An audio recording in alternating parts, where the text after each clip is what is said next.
Etienne Soropogui, bonjour, bienvenue. Oui, bonjour Aboka, bonjour les amis, bonjour à la Guinée. Merci d'avoir accepté notre invitation. Première question avec vous, Manu. Alors, pour commencer cette interview, il y a déjà le sommet Russie-Afrique qui s'ouvre aujourd'hui à Saint-Pétersbourg. Et le colonel Mamadi Doumbouya n'y est pas, la Guinée quand même est représentée. Globalement, quelle lecture en faites-vous? Écoutez, par rapport à... Je vous remercie d'abord pour cette invitation. C'est toujours un plaisir. Bien, plaisir partagé. De me retrouver parmi vous. Je crois que par rapport à une certaine présence du président, du colonel, pardon, Doumbouya à ce sommet, je crois qu'il faut quand même refuser au niveau de nos États, surtout quand les gens ont pris le pouvoir par les armes, que le président Doumbouya n'a aucune légitimité. Je le dis, ça peut ne pas plaire. Ouais. Aucune légitimité, ni aucun attribut pour représenter notre pays. Parce qu'on lui a donné... Écoutez-moi. Oui.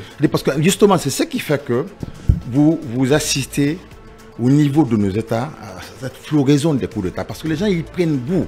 Parce qu'ils ont les avantages qui sont liés à cela. Ils se livrent à des entreprises de prédation au détriment de nos populations. Alors, notamment, ils commencent à enlever... à enlever leur treillis pour porter des gros boubous. Ils prennent goût à tout cela. Je crois qu'il faut commencer à dire à ces gens-là que ce qu'on leur demande, naturellement, c'est de travailler à ce que nous puissions nous concentrer sur le chronogramme qui consiste à retourner à l'ordre. Parce qu'encore une fois, dans nos États, dans nos pays, la démocratie pour laquelle nous nous battons, nous sommes des militants pour la démocratie. Ouais. Aujourd'hui, la démocratie, c'est ce qu'il faut pour nos pays, c'est ce qu'il faut pour nos États. On ne peut pas accepter que des gens viennent au pouvoir par les armes sans qu'ils aient aucun mandat de peuple et décider de vouloir représenter ce peuple et pouvoir s'éterniser. Ouais. Alors, plus profondément, je crois que il faut que donc pour vous, il n'a même pas qualité à aller représenter la Guinée. Parce qu'encore une fois, pour faire cela, il faut que le peuple t'en donne le mandat. Je crois que si on avait cette posture-là... Mais pendant ce temps, c'est quand même lui le boss du pays. Laissez-moi finir. C'est quand même lui qui est à la tête du pays. J'apprends quand même que le Mali... Si on avait cette posture... Bien sûr, oui, le président Ibrahima Traoré. Si on adoptait... C'est vrai qu'il a même échangé hier avec Dansa Krouma et Maurice Sanda.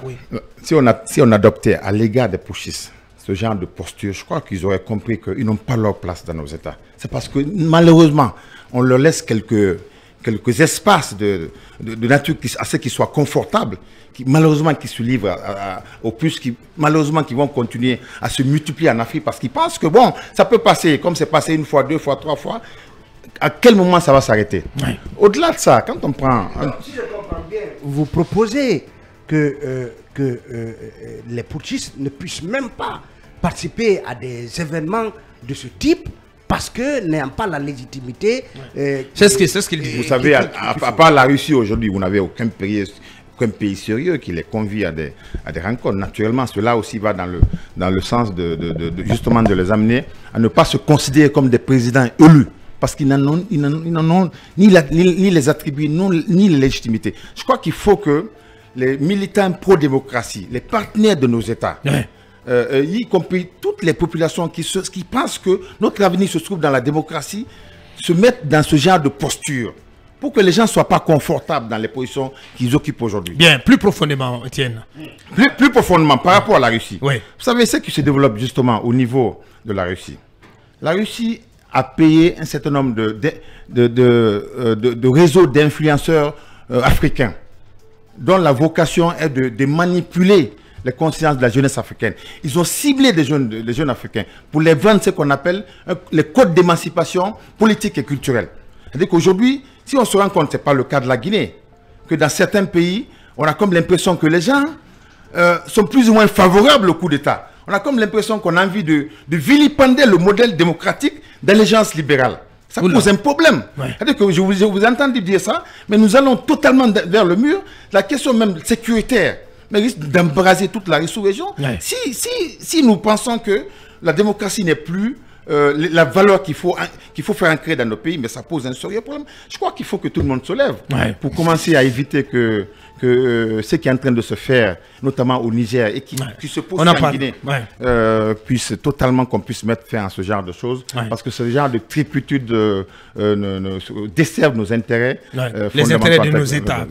Étienne Soropogui, voilà, je pense que le temps est donné. La suite de cette interview avec vous, Mamadouri. Bon, il y a le coup d'État, puisqu'on parle de coup d'État, il y a le coup d'État qui est survenu au Niger. Bazoum semble être déposé pour l'instant, mais entre-temps, pour faire un trait avec la Russie, l'absence de Mamadi, vous dites il ne doit représenter la Guinée nulle part, en tout cas pas officiellement. Et évidemment, si déjà toutes les entités dépositaires de, je ne sais pas comment on va dire, de légitimité politique, sociale et même informelle ont pris acte de ce coup d'État, il faut bien que quelqu'un représente la Guinée là où elle est invitée. Si un autre chef d'État l'invite, est-ce que de toute façon il ne peut pas représenter la Guinée puisque de façon transitoire, on leur a confié la transition. Même si maintenant dans la gestion au quotidien, vous n'êtes pas d'accord avec leur méthode et tout le reste. C'est ce que j'ai dit. Et puis après, votre regard sur le coup d'État. Le président Doumbouya n'est pas le président de la République de Guinée. De la transition. Attention, c'est important de oui, donner un sens aux expressions. Le président Doumbouya est le président de la transition. Ça veut dire que la période transitoire a vocation à nous ramener vers l'ordre constitutionnel. Je crois que, à la limite, s'il y a une lisibilité vers ce schéma de retour, on peut plus ou moins accepter le fait peut-être donc pour vous, il n'y a pas de lisibilité. Mais s'il y a aucune... Mais vous le savez. On en parle là tout à l'heure. Que nous sommes totalement en train de sortir de toutes les bornes par rapport à cela. On parle même de 15 ans, parce qu'il faut qu'ils finissent les 5 ans d'Alpha Condé pour faire les 10 ans qu'il lui faut. Pourquoi pas, si le président Conté a fait 24 ans, pourquoi pas lui 15 ans? Alors je crois que dès qu'on commence à entrer dans ça, ça pose un problème pour notre stabilité. Bien. Alors, sur le coup d'État au Niger, est-ce qu'on peut considérer que la messe est dite, que la cause est entendue pour le président démocratiquement élu de ce pays, Mohamed Bazoum? Non, je crois qu'il faut, au niveau des partenaires de nos États,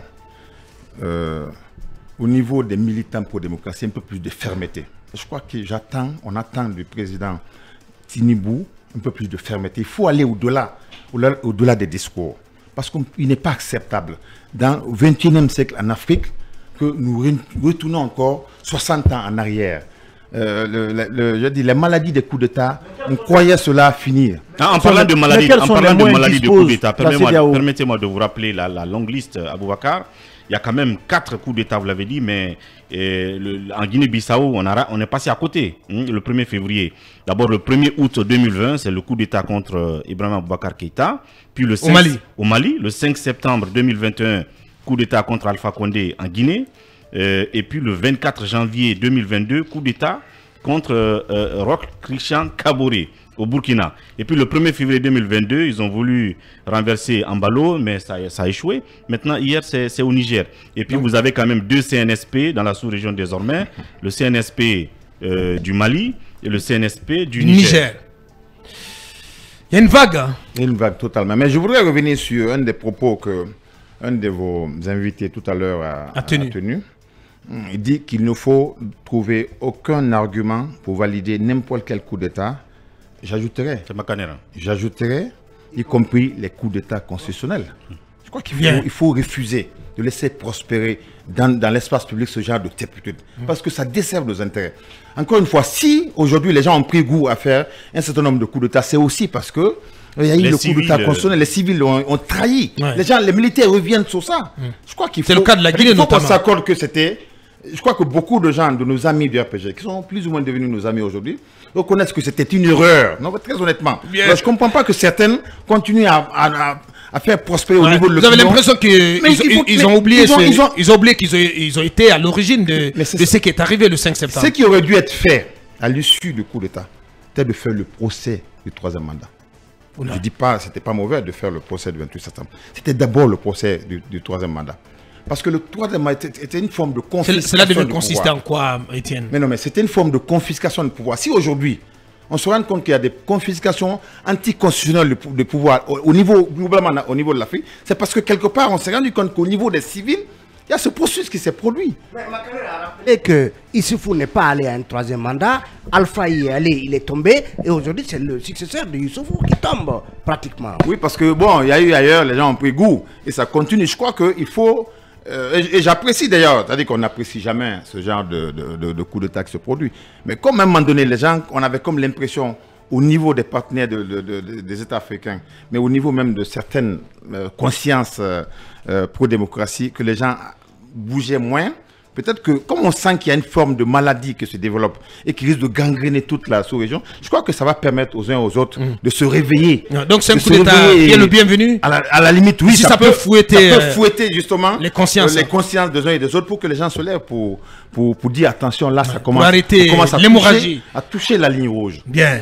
Oui, Talibé. Est-ce que c'est le premier test pour... premier vrai test pour Tinibou. Voilà, pour Tinibou, qui a un langage ferme contre les coups d'État, et sa sortie s'adressait à la fois à ceux qui sont au pouvoir par le fait des armes et à ceux qui seraient tentés. Et finalement, il est éprouvé par justement ce coup d'État que moi j'appelle coup d'État en cours au Niger.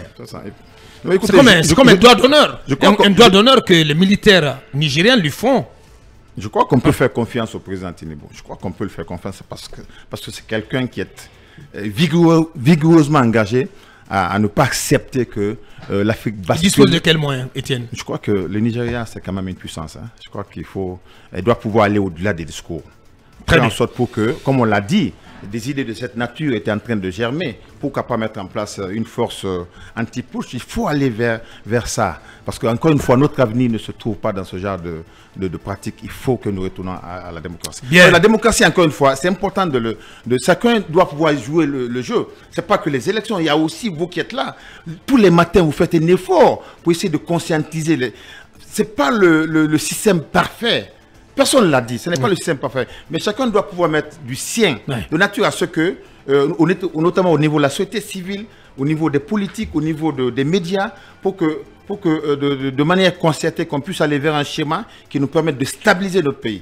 Mais si, quelqu'un l'a rappelé ici, si on se rend compte en définitive que pour accéder au pouvoir de nos États, il faut être le plus fort, mais ça devient extrêmement complexe à Baka. Bien. Étienne Soropogui, président de NVG, parti membre des Forces vives de Guinée, notre invité. On va s'intéresser à la conduite de la transition en Guinée. Avec vous, Ibrahima Lincoln. Oui, en dépit du Niger, Patrice Talon du Bénin est annoncé à Conakry. Par rapport en tout cas à tout ce que vous savez, qu'est-ce que vous attendez du retour peut-être de la CEDEAO de la crise guinéenne et notamment du président béninois pour un retour rapide à l'ordre constitutionnel? Non, mais je crois qu'il est important que la question guinéenne soit confiée à un président en exercice, parce que celui qui était là en tant que médiateur, on se rendait compte qu'il avait quand même des difficultés à manœuvrer. J'apprends même que quand le compromis dynamique dans lequel malheureusement les pushistes ont glissé le RAVEC et le RGPH, il n'était pas au courant. Il m'a dit, mais on m'a fait signer à 3 h du matin. Oula. Je crois qu'il faut à un moment donné des gens relativement plus alertes pour éviter que ce genre de choses n'interviennent. Je crois que le président Talon est effectivement entendu au niveau de notre pays pour que, ensemble avec l'ensemble des acteurs de la transition en Guinée, que nous puissions nous adresser rapidement aux questions qui sont posées pour sortir. Même si vous restez toujours en marche du processus. Je parle des Forces vives de Guinée. L'ANAD, des Forces vives de Guinée. Comment faire aujourd'hui, Étienne, pour être impliqué dans ce processus, pour être en fait, pour être au cœur de ce processus? Mais ce n'est vous, pas des Forces vives de Guinée, qui êtes qui êtes en marge, qui semblez être en marge. Ce n'est pas nous qui sommes. En fait, c'est le processus même qui est grippé, il ne bouge pas, vous le savez. Ça aussi, c'est entretenu. Non, vous n'allez pas nous dire que rien ne se passe. Mais Aboka, mais non. Vous êtes en Guinée. Non, mais je pose la question. Rien ne se passe. Les gens disent qu'ils ne bougent pas parce qu'ils ont demandé 600 milliards. 600 milliards de... Non, 600 millions de dollars. Vous savez très bien que le processus est arrêté. En fait, vous savez, pour sortir de ce genre de processus, moi, je suis un organisateur. Sur le chronogramme, le PM dit que la Guinée est en avance. Moi, je suis un organisateur des élections. Oui, bien sûr. Il ne s'agit pas des expressions creuses. Il faut poser un certain nombre d'actes matériels pour sortir du processus de transition. Et ces actes, tu les mets bout à bout, ça donne un certain délai. Par exemple, quand vous savez, le tronc central des élections, c'est aussi le fichier électoral. Le fichier électoral. Rien n'est en train d'être fait à ce niveau. Ce que nous vend, c'est qu'on veut travailler à arrimer la génération du fichier électoral avec le fichier d'état civil, c'est qui est totalement aberrant. Ouais. Parce que dans On apprend que certains partenaires, comme l'Union européenne, ne sont pas d'accord. Même le Sénégal, aujourd'hui, ces objectifs-là sont fixés en termes d'objectifs décennales, de perspectives décennales. Voilà. Le Sénégal, actuellement, n'est pas en capacité de faire générer son fichier électoral du fichier d'état civil. Ce n'est pas possible. Alors, si les gens nous disent ça, naturellement, ça veut dire qu'on sait très bien qu'il ne veut pas sortir de ça. Ouais. Parce que même si en soi, le PNRAVEC est un bon programme. Et Abakar, ce qu'il dit... C'est une belle initiative. Oui, absolument. Ouais. En fait, dans les recommandations qui ont été formulées par les équipes d'audit qui ont sillonné un peu partout, pas qu'en Guinée. Ça faisait partie des recommandations qui ont été formulées pour dire travailler à faire en sorte pour que le pays se dote d'un état civil unifié de la population. Mais dans le schéma actuel, vous ne pouvez pas tirer le fichier électoral de ça. Si vous le dites, c'est que vous êtes de très mauvaise foi. Ce qui Etienne dit, effectivement, je suis d'accord parce que vous vous rappellerez, quand on en parlait ici, j'avais un document de l'OIF, effectivement, dans lequel vous avez l'expérience RAVEC dans d'autres pays comme le Mali, le Sénégal et bien d'autres pays de l'Afrique, mais en réalité qui se déroule, comme il a dit, sur 5 à 10 ans. Bien entendu. Une fois que c'est consolidé, on peut penser maintenant à y tirer... Avec des administrations solides. Hein. Voilà, à y tirer, mais ça ne peut pas se faire sur 6 mois, 7 mois après qu'on tire automatiquement. Et ce document, malheureusement, je l'ai perdu parce qu'il y a tellement de détails là-dessus. Je suis pas d'accord avec les sorciers. Vous permettez de rajouter ça, sans compter que dans la configuration de la Guinée, avec le processus électoral tel que nous le voulons, il est confié à un organisme neutre. C'est-à-dire que si vous devez, dans le cadre de la génération du fichier, confier cela à un organisme public, qui est notamment le ministère de l'Administration, ça pose un problème. Parce qu'encore une fois, eux, ils ne peuvent pas travailler à générer le fichier électoral, le fichier d'état civil, à partir duquel on va tirer le fichier électoral. Ça, ne serait-ce que sur la question de confiance, ce schéma pose un problème. Bien. Vous avez été directeur des opérations de la CENI. Qu'est-ce que vous pouvez nous dire en 2 minutes de ces 600 millions de dollars de budget, justement, du programme de la transition? Oui, mais la dernière fois, je l'ai dit ici. Oui, mais peut-être que vous avez eu le temps de l'ausculter davantage. C'est une rançon. J'ai pris quelques notes. Oui. Mais bon, encore une fois, ça n'a rien à voir avec les élections. Mais les gens, dans le budget qu'ils ont appelé le budget de retour à l'ordre constitutionnel, vous avez, je crois, quelques 10 points. Hein? Mais au niveau d'un des points, ils parlent de l'élaboration des textes de loi organique. Ils mettent pour le budget 253 milliards de francs guinéens. Juste élaborer des textes de loi organique. Et puis après, l'élaboration et la vulgarisation de la Constitution, ils mettent 470. On a eu accès à ce texte, à ce document-là qu'ils ont voulu cacher. Ils mettent 470 milliards. Juste élaborer la Constitution. Je ne parle pas du référendum. Hein. Juste élaborer et vulgariser. Ils parlent de presque 50 millions de dollars. Ça, c'est pourquoi on a traité ce document, 25 millions de dollars. Et vous avez beaucoup de trucs comme ça. Ils parlent de, plus loin, la mise en place des institutions issues de la nouvelle constitution. La mise en place. On ne parle pas de l'organisation des élections. Juste la mise en place, c'est-à-dire que vous avez élu les gens. Ils parlent de 463 milliards. Oula. C'est seulement ces détails-là qui nous permettent de dire que c'est du chantage tout simplement. Totalement chantage, c'est une rançon qu'ils veulent. Mais encore une fois, l'objet, c'est d'éviter d'avancer sur cette question-là. Allez, toujours sur la question de la mobilisation de ces 600 millions de dollars. Alors, Etienne, puisqu'il y a des difficultés de mobilisation, parce que le gouvernement nous dit avoir mobilisé... Moi, c'est qu'il n'y a pas de difficulté. On ne peut pas mobiliser ça. Oui, 550 milliards de francs guinéens. Alors, finalement, quelle solution? Est-ce qu'il faut aller vers une compression de certaines activités pour aller rapidement à l'essentiel, comme suggèrent certains acteurs politiques d'ailleurs?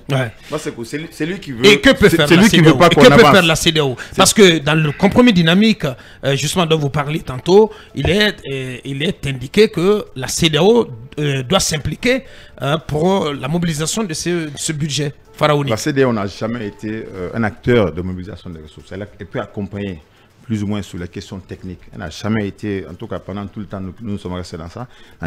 Encore une fois, ce que les partenaires disent, ils sont disposés à accompagner la Guinée dans le cadre de ce processus, mais pas vers ces montants pharaoniques, parce qu'ils n'en ont pas eux-mêmes. C'est-à-dire qu'on aurait eu ça, ça nous aurait amené à un autre niveau, du point de vue du développement de notre pays.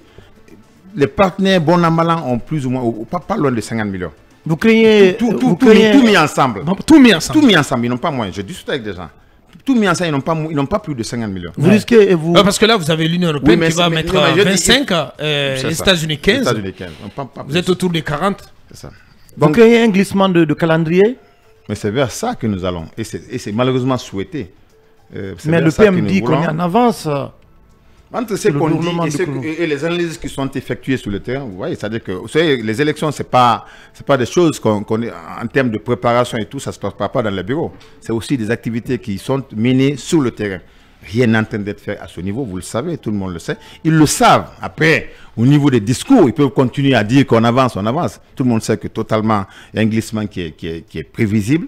Et malheureusement... Et qu'est-ce qui va se passer si une telle perspective venait à se... Nous nous organisons pour que ceux qui ont pris le pouvoir par la force et qui veulent y rester indéfiniment, puissent laisser le placer, parce qu'encore une fois, c'est ce qu'il faut pour notre pays. Vous avez quel moyen d'agir? Si aujourd'hui, c'est un constat, vous êtes face pratiquement à l'impossibilité de pouvoir organiser des manifestations, qu'est-ce qui vous reste comme moyen de pression? Nous nous organisons, y compris vous. Hein, vous savez, c'est important que ça ne soit pas qu'une entité de notre pays. C'est aussi tous ceux qui pensent que tous ceux et celles, y compris les partenaires de notre pays, les médias, les responsables de la société civile, les acteurs politiques, tout le monde doit pouvoir se mettre ensemble pour qu'on retourne à la démocratie. En quoi faisant, Étienne?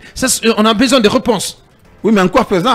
Ça se démontre à un moment donné. Bien. Mais je crois qu'il faut de la pression, il faut continuer à exercer la pression aussi bien à l'intérieur ici qu'à l'extérieur. Nos amis du FNDC aujourd'hui sont au niveau des Nations Unies. Je crois que c'est tout cela qui peut permettre de mettre le maximum de pression pour qu'on sorte de ça. Bien. Récemment, le président de la Commission de l'Union africaine, le Tchadien Moussa Faki Mahamat, s'insurgeait en tout cas contre la possibilité de candidature de ceux qui ont pris le pouvoir par les armes au Mali, au Burkina et en Guinée. Vous pensez qu'il a des raisons de s'insurger, de s'inquiéter au visa de ce qui se trame? S'il l'a dit, je peux vous le certifier, c'est parce qu'il a des doutes, des informations assez sérieuses, des indications plus ou moins matérielles assez sérieuses qui peuvent l'amener à dire cela. C'est pas un plaisantin. Je crois que nous avons des informations. Vous savez, la Guinée aussi, c'est ça. Notamment, les gens ils y ont pris goût. C'est assez difficile de quitter. Alors, tous les schémas sont en train d'être imaginés, de sorte que pour voir comment est-ce que on peut continuer à rester et se livrer à des entreprises de prédation au détriment de nos populations. Donc vous irez aujourd'hui jusqu'à dire que le CNRD est sur la voie de confisquer le pouvoir? Personne à ce niveau, au niveau de notre pays, n'exclut cette hypothèse-là. Vous le savez, personne n'exclut. Et après, il leur appartiendra de nous donner des gages en termes de garantie de nature à ce qu'on ne puisse pas nous livrer à ce genre de réflexion. Mais encore une fois, aujourd'hui, tout semble nous indiquer que c'est une hypothèse qui n'est pas exclue. Qui n'est pas exclue. Allez, sur les futures élections, Manu. Justement, aujourd'hui, qu'est-ce que vous pensez de ce plan qui est mis en place, celui qui consiste à confier l'organisation de ces élections à un organe de gestion des élections? Je sais que vous avez appartenu, vous, à une CENI, et ce que propose justement le CNRD, c'est un OGE. Qu'est-ce que vous en pensez? Moi, écoutez, un OGE, c'est l'acronyme... Plutôt la perspective de faire organiser les élections par une direction générale des élections logée au MATD. Non, je crois qu'il faut, très honnêtement, pour qui connaît la configuration de notre administration, nous, on a eu à travailler avec les préfets, les sous-préfets, pour certains, les présidents de districts, de quartier. Malheureusement, c'est des gens qui sont aux ordres. Si vous décidez de leur confier la gestion des élections, ils n'appliqueront que les ordres. Ils se mettront au service du pouvoir en place. Malheureusement, il se trouve que contrairement à ce qui est dit, contrairement à ce que ces gens qui sont au pouvoir nous disent actuellement, Ouais. ils font semblant de brandir partout leur neutralité. Et à ce niveau, on les attend au tournant aussi. Pour dire que nous sommes candidats à rien, mais on sait très bien, si vous n'êtes candidat à rien, comment est-ce que vous pouvez vous livrer à des entreprises de débauchage d'une alliance politique? Vous êtes, favorable à certains, vous n'êtes pas favorable à d'autres. Donc, vous voyez, on ne peut pas faire confiance à ce genre de choses. C'est pourquoi il faut travailler pour que soit mis en place un organe électoral indépendant. Sous quelle forme, Étienne? Après, on pourra travailler sur la forme, mais je crois que les formes qu'on avait ici peuvent être rééditées de nature à ce que tout le monde se sente concerné dans la démarche qui va être empruntée et pour qu'on puisse sortir de ça rapidement. Bien. Étienne Soropogui, président de NVG, parti membre des Forces vives de Guinée. Il est notre invité précis du jour. On va évoquer dans un court instant cette récente vague de démission de 6 partis politiques des rangs de l'ANAD, la nouvelle charte dont cette alliance s'est dotée donc pour resserrer les rangs autour de la cellule d'Alain Diallo. On en parle dans un court instant après. Donc un dernier coup d'œil sur vos messages.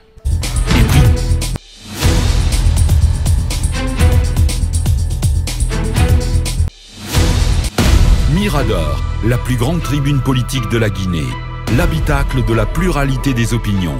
Mirador, le grand safari de l'investigation journalistique. Aboubacar Diallo. Quelques réactions rapidement, en 2 minutes exactement. Et j'ai été surpris, Tidiane Ba. Oui, en ce sens que je pensais qu'Alpha Condé contrôlait et maîtrisait son armée, ce qui n'était manifestement pas le cas. Octobre 2021, Mohamed Bazoum, séquestré par sa garde et probable ex-président du Niger. Allez, Ali Macron, le smart boy qui s'exprime aussi. Une nouvelle salve administrée à la démocratie. Ce nouveau coup de force des militaires nigériens est une avanie, sinon un pied de nez au discours de fermeté du président en exercice de la CEDEAO. Le vieux Tinubu est donc confronté à sa première crise majeure. Sa réponse face à cet affront sera assez déterminante dans la poursuite de sa nouvelle politique de tolérance zéro à l'endroit des hommes en treillis militaires. Allez, cet autre aussi, Moussa Oulé, notre confrère depuis Bamako. Bonjour à toute l'équipe. Ce qui se passe au Niger me donne toujours raison quand je disais que la démocratie européenne n'est pas faite pour nous, mais les intellectuels africains vont s'inspirer de leurs ancêtres et cessent d'être les récitateurs des cours. Allez, quelques réactions encore pour 30 secondes avec M. Salou Kondé de l'UFDG qui est à l'écoute. Le programme État civil du Sénégal est à 5 ans d'existence et n'est toujours pas achevé. Le Sénégal fait de la révision du fichier électoral, nous apprend M. Aliou Kondé, vice-président du plutôt de l'UFDG. Allez, cet autre aussi, bonjour Titi, je voudrais que nos acteurs politiques soient cohérents. Ils ont dit le 5 septembre et les jours suivants que le colonel Mamadi Doumbouya est un sauveur, en plus qu'il n'a fait aucun coup d'État aujourd'hui. Pourquoi ce revirement? Parce qu'il ne fait pas ce que eux ils veulent. Nos politiques aussi constituent un véritable problème pour l'Afrique. C'est Mamadi Condé depuis les États-Unis qui nous envoie ce message. Et 2 derniers avec Karfa Mouriakaba. Hier, le même président nigérien se moquait du président Alpha Condé et aujourd'hui, il est dans les mains des soldats. J'ai peur pour la démocratie en Afrique de l'Ouest. Abou Poutine Banco, bonjour Tounyati Thomas, le juste, la démocratie c'est une valeur et des principes. C'est inadmissible de se réjouir du coup d'État dans un pays et condamner dans un autre. Enfin, Elhaj Suleiman Diallo Kalinko, avec ses multiples coups d'État en Afrique, sans bon résultat, l'espoir de l'Afrique est enterré, c'est dommage. Dernière ligne droite, Tatiane. FIM FM, Mirador, parole directe, l'interview vérité ou la fine bouche ébénie. Mirador, ici, la parole est directe. Étienne, à présent, donc on s'intéresse à l'ANAD. Qu'est-ce qui s'est passé, Étienne? Que savez-vous des dessous du départ de 6 partis politiques récemment des rangs de la coalition dirigée par Elhaj Selou Dalein Diallo, à sa tête l'UJDD de Francis Pépé Abba? Que s'est-il passé? On a appris que vous avez été également approché, démarché. Dites-nous tout, Étienne. Écoutez, c'est des départs manipulés. Derrière cette manipulation, il y a effectivement le pouvoir. moi personnellement, et je crois que certains d'autres leaders avaient été approchés dans ce sens. L'objectif étant de pour partir de l'ANAD. Mais totalement. Mais encore une fois, c'est de déstabiliser le président Cellou. De le déstabiliser parce que de l'isoler parce qu'on sait très bien qu'aujourd'hui il est dans une posture qui fait que si les choses devraient normalement se passer dans ce pays, je crois que le pouvoir ne devrait pas pouvoir l'échapper. Et ça, vous avez des personnes qui ne veulent pas cela. Ils ne veulent pas que la volonté de la population s'exprime. Après, ils veulent nous interpeller pour jouer ce genre de traîtrise. On rentre pas dans donc, ça. si je vous entends bien, parce que Ella Cellou Dalein est le mieux placé en cas d'élection libre et transparente, s'il avait la possibilité, si sa candidature était validée, tout est fait aujourd'hui pour contrer cela. Toutes les manipulations sont en train d'être outrées pour qu'effectivement le président Cellou ne se présente pas. Je crois que les gens perdent leur temps. C'est quoi le discours qu'on vous tenait ou qu'on vous a tenu et avec quel moyen de persuasion? Vous avez des discours... Il y a de l'argent ou pas? Il y a de l'argent ou pas? Vous dites, Étienne, par exemple, tu n'as pas envie de grandir. Hein? Genre, on vous miroite des sommes d'argent. Non, c'est du genre, c'est toi-même qui est ton problème. C'est ça, voilà. Tu n'as pas de l'argent. Tu as la solution de ton problème, tout ça. Ça ne fonctionne pas comme ça. Nous ne sommes pas entrés en politique pour nous livrer ce genre de choses. Mais Étienne, dites-nous des noms. Qui est derrière ça, cette campagne de débauchage? Qui est derrière ça, Étienne? Vous avez été approché. C'est des gens du pouvoir qui sont derrière ça. Oui, mais si vous avez été approché, mais dites-nous, Étienne, qui sont ces gens qui sont allés vous voir, Étienne? À ce niveau, non, mais non, on est dans une émission de grande écoute. Peut-être que pas des noms. Vous êtes en train de nous que ce sont des acteurs, même des acteurs non des moindres, étatiques même, qui vous ont approché. Oui, absolument.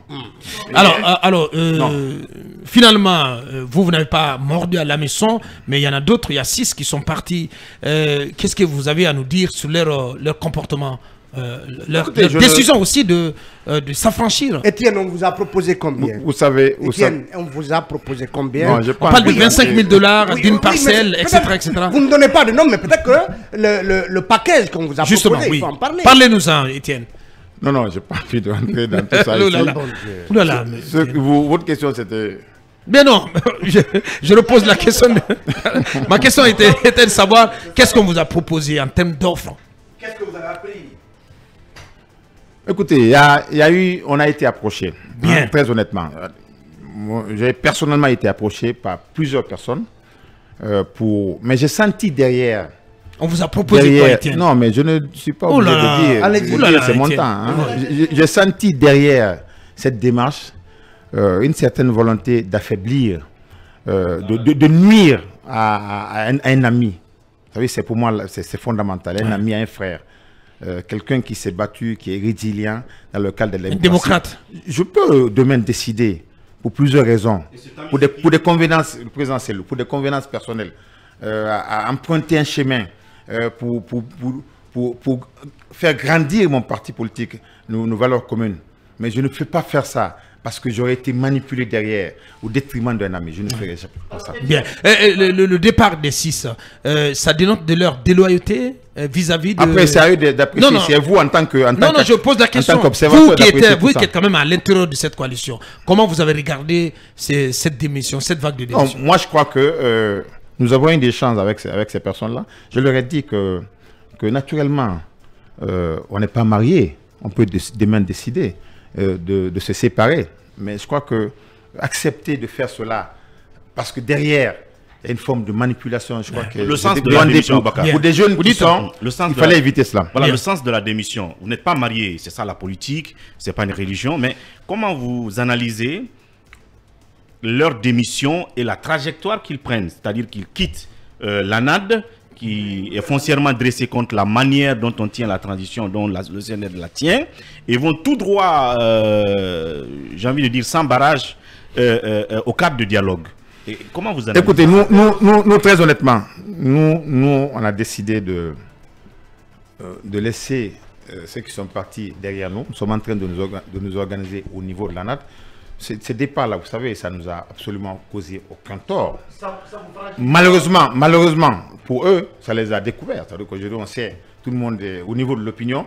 Ce qui semble être l'opinion la plus partagée, c'est que malheureusement... Quel est leur visage? On leur a présenté... Ce sont des traîtres. C'est ça. Non, mais je ne parle pas de traîtres. Étienne, on vous sait très direct, très attaché à l'amitié, et vous savez aussi faire confiance. Est-ce qu'il y en a un dont, quand même, l'attitude vous a surpris, en qui vous fondiez beaucoup de confiance? Non, je souhaite que ce qui s'est passé par rapport à ce départ-là soit derrière nous.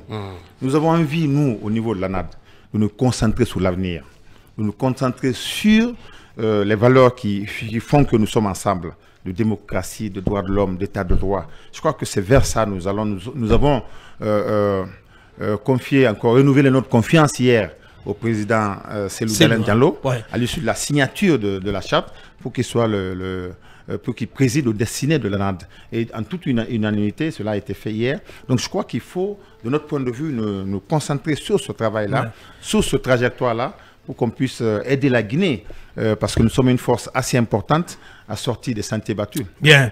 Et on apprend que je ne sais pas si vous avez les mêmes informations que moi, l'UGDD aurait été racheté par un haut placé de cette transition. Vous avez l'information ou pas?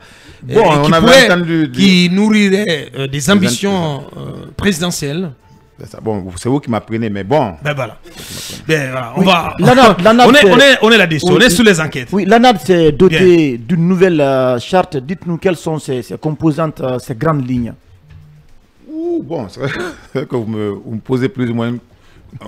Mais bon, je dis.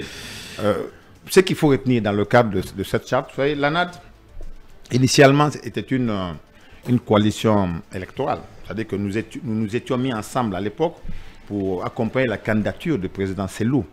Et à l'issue des élections, ça s'est passé dans des soubresauts que tout le monde connaît. Nous sommes allés en prison. Finalement, on avait décidé à l'époque de travailler à faire en sorte pour que la coalition électorale telle qu'elle était au départ puisse basculer en coalition politique. Après, ça a pris du temps parce qu'à l'époque, il y avait des difficultés à nous mouvoir au niveau de notre pays. Il avait été décidé à l'époque de mettre en place une charte pour que cela puisse être formalisé. Ça n'a pas pu être fait à son temps. C'est vers ce schéma que nous partons aujourd'hui. Très bien. Cette charte qui a été mise en place, nous y avons travaillé longuement. Nous l'avons validée depuis un certain temps. Mais nous attendions aussi parce qu'on savait qu'il y a des gens qui étaient en position de nous lâcher, mais qu'ils attendaient aussi des garde-fous contre les démissions. Le lendemain, ils nous lâchent en fracas. Nous avons attendu. C'est tout ça qui fait que ça a pris du temps. Alors, donc, à l'issue de leur départ, nous avons procédé à la signature. Qu'est-ce qui va se passer pour les forces vives, pour l'ANAD et les forces vives?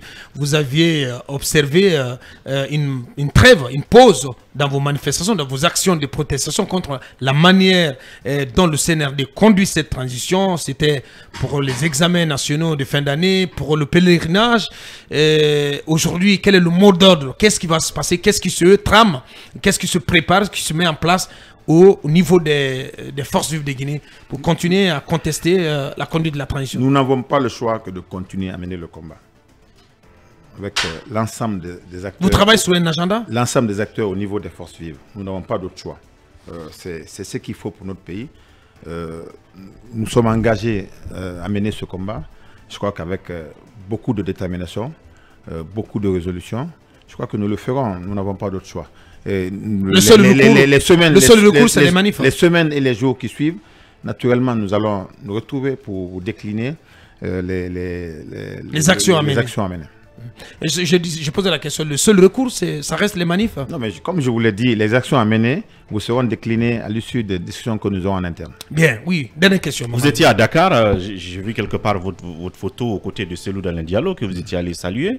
J'ai envie de dire, est-ce que vous avez vu chez lui la motivation de rentrer très bientôt, comme cela se prépare à Conakry, et de ne se mettre aucun obstacle en ce qui concerne votre combat. Deuxième chose, plus globalement, votre regard sur la gestion du pays au quotidien, les travaux publics, les routes, les chantiers ouverts, les chantiers, la gestion de l'économie, le rapport de l'institution, de l'IGE la dernière fois et tout le reste. Beaucoup de questions en même temps. En 3 minutes. Parce que malheureusement, on n'a pas pu joindre Bill Leba. Je pense que ça va être remis pour demain. Oui, allez-y. Oui, je suis allé Est-ce qu'il y a des choses que vous notez positivement? Le président Selou, qui était totalement, comme je l'ai dit dans un des posts que j'ai mis sur Facebook, en très bonne forme.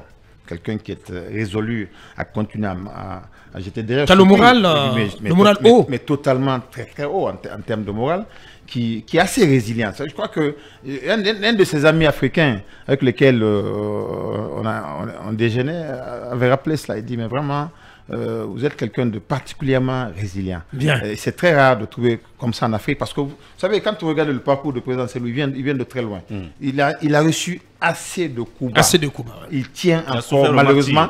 Et malheureusement, heureusement, on ne le sent pas sur son physique, ni sur son humeur. Je crois que c'est quelque chose d'extrêmement à saluer. C'est particulier.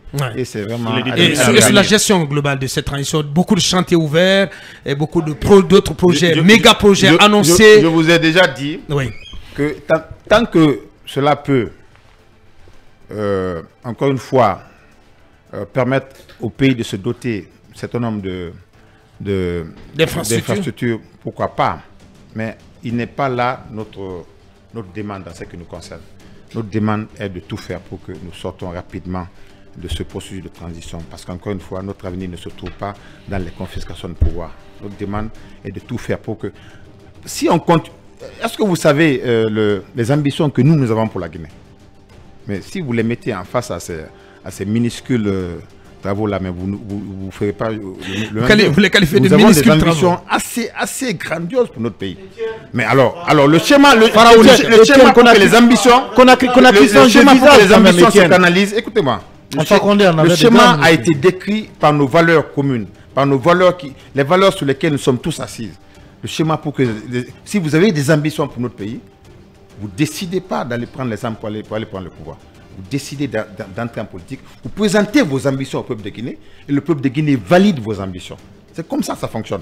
Dès que vous voulez qu'on sorte de ça, alors demain, quelqu'un d'autre aura une ambition pour la Guinée, il se dit, il passe par d'autres cheminements, et puis il vient présenter ses ambitions. On ne s'en sortira pas. Vous avez le sentiment que la justice fonctionne mieux, que l'économie est mieux gérée, il y a moins de détournements aujourd'hui qu'avant?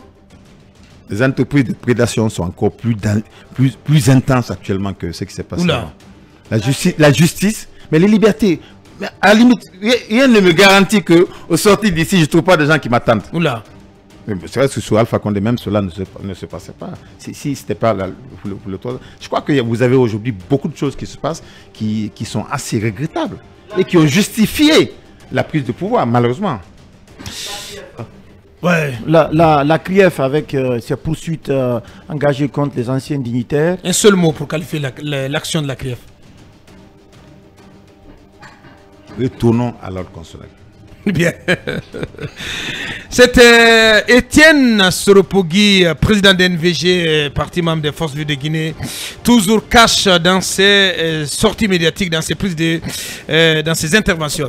Mais grand merci à vous, Étienne. Merci encore une fois de nous avoir honorés en participant à cette émission à Mirador. Ça n'est terminé pour aujourd'hui et ça n'est terminé également pour ma passion. Demain, vous serez avec l'équipe de Mamadou Ouri Diallo.